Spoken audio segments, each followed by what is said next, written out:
Hello means நம்ம இன்னைக்கு என்ன பார்க்குறோம் அப்படின்னு பார்த்தீங்கன்னா ரேஷியோ அனாலிசிஸ் அப்படிங்கிற சாப்டரில் இல்லஸ்ட்ரேஷன் 32 பார்க்குறோம். நம்ம ரெஃபர் பண்ணுற புக் வந்து மேனேஜ்மெண்ட் அக்கௌண்டிங், ஆத்தர் வந்து ரெட்டி அண்ட் ஹரிபிரசாத் ரெட்டி அப்படிங்கிற புக்கில் பார்த்துட்ருக்கோம். Following are the ratio relating to trading activities of Nida Trading Limited, Madras. Receivable turnover 90 days, 360 daysக்கு 90 days அப்படின்னு சொல்கிறாங்க. Inventory turnover 3 times. Payable turnover 3 months. Gross profit ratio 25%. Gross profit for the year amounting to rupees 18,000. Closing inventory of the year 2,000 above the opening stock. So closing stock ஓட opening stock வந்து 2,000 அதிகமாக இருக்குன்னு சொல்லியிருக்காங்க. Bills receivable amounted to rupees 2,500. Bills payable amounted to rupees 1,000. Assigning the following: sales, debtors, inventory, closing inventory, sundry creditors கேட்டிருக்காங்க. Sales கேட்டிருக்காங்க, creditors கேட்டிருக்காங்க, debtors கேட்டிருக்காங்க, stock கேட்டிருக்காங்க. ஓகேவா? ஸோ எப்படி போடுறதுன்னு பார்க்கலாம். ரொம்ப சிம்பிள் தான். இது வந்து உங்களுக்கு 8 மார்க்ஸ் சம்மில் கேட்கறதுக்கான சான்சஸ் இருக்குது. எப்படி போடுறதுன்னு பார்க்கலாம். ஸோ நம்ம பார்க்குறது வந்து பார்த்திங்கன்னா receivables turn over ratio 90 days கொடுத்துருக்காங்க. அது வந்து 365 டேஸ்க்கு 90 டேஸ்ன்னு கொடுத்துருக்காங்க. இன்வென்ட்ரி டர்ன் ஓவர் 3 டைம்ஸ்ன்னு கொடுத்துருக்காங்க.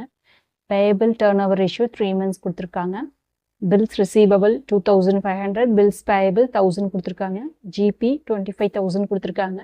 கிராஸ் ப்ராஃபிட் வந்து 18,000 கொடுத்துருக்காங்க. க்ளோசிங் ஸ்டாக் வந்து ஓப்பனிங் ஸ்டாக்கோட 2,000 அதிகம் கொடுத்துருக்காங்க. ஸோ ஓப்பனிங் ஸ்டாக்கும் தெரியாது, க்ளோசிங் ஸ்டாக் தெரியாது. ஓகேவா? ஸோ இப்போ இருக்கிற இன்ஃபர்மேஷன்ஸ்லேருந்து நம்ம எப்படி வந்து ஒவ்வொன்றா கண்டுபிடிக்கிறது அப்படின்னு பார்த்தோம்னா, ஃபஸ்ட்டு வந்து நம்மளுக்கு ஜிபியோட பர்சன்டேஜ் தெரியுது இல்லைங்களா? அதை வச்சு நம்ம என்ன பண்ணிக்கலாங்க, ஜிபி கண்டுபிடிச்சி ஓகேவா அதுலேருந்து கண்டுபிடிச்சிக்கலாம். இப்போ இந்த ஜிபி ரேஷியோ அப்படின்னு பார்த்தீங்க அப்படின்னா நம்மளுக்கு ஜிபி தெரியுது, ஜிபி ரேஷியோவும் தெரியுது. ஓகேவா? ஸோ இதுலேருந்து நம்மளுக்கு என்ன கண்டுபிடிக்கலாம் அப்படின்னு பார்த்தீங்கன்னா சேல்ஸை கண்டுபிடிக்கலாம். ஓகேவா? அதாவது சேல்ஸ் கண்டுபிடிக்கிறதுக்கு அவங்க கேட்டிருக்கிறது ஃபஸ்ட்டு சேல்ஸ் கேட்டிருக்காங்க இல்லையா? GP ratio, GP divided by sales into 100. So எந்த ரேஷியோவுக்கும் நம்மளுக்கு சூட்டபிளான இன்ஃபர்மேஷன் இருக்குது அப்படிங்கிறத பார்த்து அதை தான் நம்ம ஸ்டார்ட் பண்ணணும். ஓகேவா? ஸோ இப்போ பார்த்தீங்கன்னா ஜிபி ரேஷியோ இருக்குது, ஜிபியும் இருக்குது. இப்போ சேல்ஸ் தெரியாது, ரிமைனிங் என்னவா இருக்குங்க, சேல்ஸாக இருக்குன்னு ஐடென்டிஃபை பண்ணிக்கலாம். ஓகேவா? இப்போ பார்த்தீங்க அப்படின்னா 25% equal to 18,000 divided by sales. அப்போது சேல்ஸ் இது மேலே வரும்போது ஆட்டோமேட்டிக்காக என்ன ஆகுங்க, இது கீழே வரும்போது உங்களுக்கு இன்டூவில் ஆகிக்கும், மேலே வரும்போது இது இன்டூ ஆகிக்கும், இந்த சைடில் இருக்கிறது கீழே போகும்போது டிவைட் ஆகிக்கும் இல்லையா? Sales equal to 18,000 divide by 25% அப்படின்னு போடும்போது நம்மளுக்கு என்ன வருதுங்க, 72,000 வருது. ஸோ 18,000 டிவைடட் பை 25%, 72,000 வருது. அப்போ ஒரு இன்ஃபர்மேஷன் நம்ம கண்டுபிடிச்சிட்டோமா, சேல்ஸ் கண்டுபிடிச்சாச்சு. ஓகேவா? ஸோ அடுத்தது நம்மளுக்கு என்ன கேட்டிருக்காங்க அப்படின்னு பார்த்தீங்கன்னா டேட்டாஸ் கேட்டிருக்காங்க. ஆல்ரெடி நான் வீடியோ போடும்போதே எடுத்தேன், அது பார்த்தீங்க அப்படின்னா ஆன் பண்ணாமல் நான் ரெக்கார்ட் பண்ணாமல் ஃபுல்லாக கம்ப்ளீட் பண்ணி முடிச்சிட்டேன் ஒரு பாதியை. ஸோ அதனால தான் வந்து அந்த பாதியை மட்டும் நான் உங்களுக்கு எக்ஸ்பிளைன் பண்ணுறேன். ஓகேவா? ஆல்ரெடி எடுத்த வீடியோ தான். ஸோ டேட்டாஸ் கண்டுபிடிக்கிறோம். ஸோ டேட்டாஸ் நம்மளுக்கு டேட்டாஸ் டர்ன் ஓவர் ரேஷியோ அப்படிங்கிறது இருக்கு இல்லையா? அதை வச்சு நம்ம என்ன பண்ணிக்கலாங்க, டேட்டாஸ் டர்ன் ஓவர் ரேஷியோ கண்டுபிடிச்சிக்கலாம். Receivable turnover ratio equal to credit sales. இப்போ சேல்ஸ் தெரியுது நம்மளுக்கு, டர்ன் ஓவர் ரேஷியோ தெரியும், ஆவரேஜ் ரிசீவபிள் மட்டும் தெரியாது. அதை வச்சு டேட்டாஸ் கண்டுபிடிச்சிக்கலாம். ஓகேவா? ஸோ இப்போ இந்த ஃபார்முலாவை நம்ம வந்து ஞாபகம் வச்சு போட்டால் போதும். ஓகேவா? ஸோ இது வந்து மந்த்துக்கு கொடுத்துருக்காங்க. ஓகேவா? ஏன்னா வந்து உங்களுக்கு 360 டேஸ்ன்னு கொடுத்ததுனால நம்ம இந்த மாதிரி தான் போடணும். Debtors turnover ratio equal to 365 divide by 90 அப்படின்னு போடும்போது 4 times வருது. இப்போ வந்து நம்ம என்ன பண்ணுறோம் அப்படின்னு பார்த்தீங்கன்னா டேஸில் இருக்கிறத வந்து மந்த்துக்கு கன்வெர்ட் பண்ணிக்கிறோம்.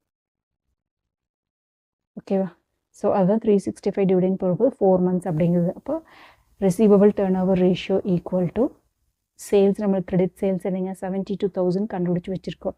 டிவைடட் பை ரிசீவபிள்ஸ் தெரியாது, ஈக்குவல் டு நம்மளுக்கு டர்ன் ஓவர் ரேஷியோ இப்போ தான் கண்டுபிடிச்சிருக்கோம் நம்ம 4 times அப்படிங்கிறது. அப்போது எக்ஸ் அப்படிங்கிறத மேலே கொண்டு வந்துக்கலாம் போது x equal to 72,000 divided by 4 equal to x வந்து நம்மளுக்கு என்ன வருதுங்க, 18,000 வருது.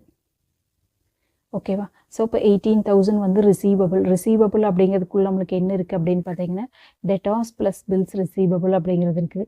ஸோ நம்மளுக்கு பில்ஸ் ரிசீவபிள் கொடுத்துருக்காங்க, ஆட்டோமேட்டிக்காக நம்மளுக்கு டெட்டாஸ் கண்டுபிடிச்சிக்கலாமா? Debtors plus bills receivable 2,500 equal to 18.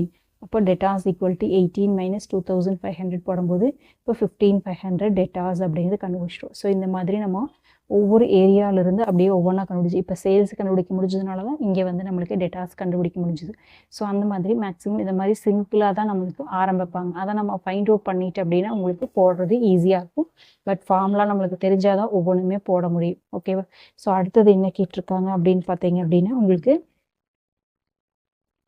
Inventory கேட்டிருக்காங்க இல்லையா?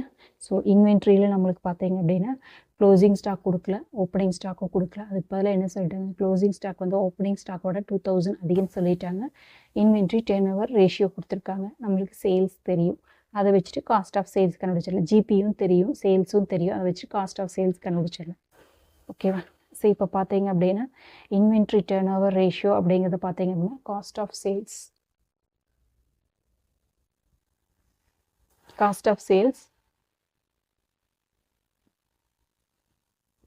divided by average inventory. So நம்மளுக்கு இப்போ average inventory turnover ratio தெரியுது, ஆவரேஜ் தெரியாது, காஸ்ட் ஆஃப் சேல்ஸும் தெரியாது. இப்போ அப்போ காஸ்ட் ஆஃப் சேல்ஸ் கண்டுபிடிக்கிறதுக்கான ஃபார்முலா நம்மளுக்கு என்ன தெரியுங்க, சேல்ஸ் மைனஸ் ஜிபி தான் காஸ்ட் ஆஃப் சேல்ஸும் தெரியும். சேல்ஸும் தெரியும், ஜிபியும் தெரியும், அதை வச்சு காஸ்ட் ஆஃப் சேல்ஸ் கண்டுபிடிச்சா நம்ம சேல்ஸ் எவ்வளோங்க 72,000 நம்ம கண்டுபிடிச்சி வச்சுருக்கோம் பாருங்கள். ஜிபியும் அவங்களே கொடுத்துருக்காங்க 18,000. ஸோ ஆட்டோமேட்டிக்காக 72,000 மைனஸ் 18,000 அப்படிங்கும்போது நம்மளுக்கு என்ன வருதுங்க 54,000 காஸ்ட் ஆஃப் சேல்ஸ் கண்டுபிடிச்சாச்சு. இப்போது ரேஷியோவில் சப்ஸ்டியூட் பண்ணலாமா? ரேஷியோவில் சப்ஸ்டியூட் பண்ணும்போது நம்மளுக்கு என்னங்க இன்வென்ட்ரி டர்ன் ஓவர் ரேஷியோ வந்து 3 times அப்படிங்கிறது. So 3 equal to cost of sales 54. Average stock நம்மளுக்கு தெரியாது. ஓகேவா? அப்போ average stock equal to 54,000 divided by, so இது மேலே வரும்போது இது வந்து கீழே வந்துடும் இல்லையா, டிவைடட் பை 3 18,000 வருது. ஸோ ஆவரேஜ் சேல்ஸுக்குள்ளே என்ன இருக்குது அப்படின்னு பார்த்தீங்கன்னா ஓப்பனிங் ஸ்டாக், ஆவரேஜ் இன்வென்ட்ரி அப்படிங்கிறது என்னென்னு பார்த்தீங்க அப்படின்னா opening stock plus closing stock divided by 2. அதுதான் நம்ம 18 சொல்கிறோம். இப்போ ஓப்பனிங் ஸ்டாக்கு க்ளோசிங் ஸ்டாக் என்ன க்ளோ கொடுத்துருக்காங்க, ஓப்பனிங் ஸ்டாக் வந்து ஓப்பனிங் ஸ்டாக் வந்து எக்ஸ் அப்படின்னா க்ளோசிங் ஸ்டாக் என்ன அப்படின்னா எக்ஸ் ப்ளஸ் 2000 அப்படின்னு சொல்லியிருக்காங்க. 2000 அதிகமாக இருக்குன்னு சொல்லியிருக்காங்க. அப்போ x opening stock plus closing stock x plus 2000 divided by 2 அப்படின்னு போடுறேன். ஓகேவா? இதை வந்து 2x ப்ளஸ் 2000 டிவைடட் பை 2ன்னு போட்டுக்கலாம் இல்லையா? ஓகேவா? அப்போ 2x divided by 2000 equal to, so இதை மேலே கொண்டு வந்துட்டோம்னா 18 into 2, 2x plus 2000 equal to 36,000 வருது. இப்போ 2x equal to 36,000 minus இந்த 2000 இந்த பக்கம் கொண்டு வரலாமா? அப்போ 2x equal to 34,000, x equal to 2, 34,000 divided by 2 போடும்போது அப்போ எக்ஸோட வேல்யூ நம்மளுக்கு என்னங்க 17 தெரியும். எக்ஸ் அப்படிங்கிறது நம்ம என்ன வச்சுருக்கோம், ஓப்பனிங் ஸ்டாக்குன்னு வச்சுருக்கோம். அப்போ க்ளோசிங் ஸ்டாக் அப்படிங்கிறது நம்மளுக்கு என்ன, ஆவரேஜ் இன்வென்ட்ரி வந்து 17,000 அப்படின்னு சொல்லிட்டாங்க. ஓகேவா? ஸோ அப்போ நம்மளுக்கு opening stock plus closing stock divided by 2. X வந்து ஓப்பனிங் ஸ்டாக் அப்படின்னா எக்ஸ் ப்ளஸ் 2 தான் நம்மளுக்கு என்னங்க, எக்ஸ் ப்ளஸ் 2000 தான் வந்து க்ளோசிங் ஸ்டாக் இல்லையா? அப்போது க்ளோசிங் ஸ்டாக்குக்கு வந்து என்ன பண்ணுங்க, இதோட 2000 ஆட் பண்ணு, 17 + 2 பாருங்கள் 17 ஓப்பனிங் ஸ்டாக்காக வருது. இப்போ ஓப்பனிங் ஸ்டாக் க்ளோசிங் ஸ்டாக் அப்படிங்கிறது எக்ஸ் ப்ளஸ் 2000 ஈக்குவல் டு 17,000 + 2000. இதுதான் நம்மளுக்கு க்ளோசிங் ஸ்டாக். ரொம்ப ஈஸி தான். ஸோ இந்த மாதிரியான சம்ஸ் தான் உங்களுக்கு 8 மார்க் சம்ஸ்லையும் 10 மார்க் சம்ஸ்லையும் கேட்பாங்க.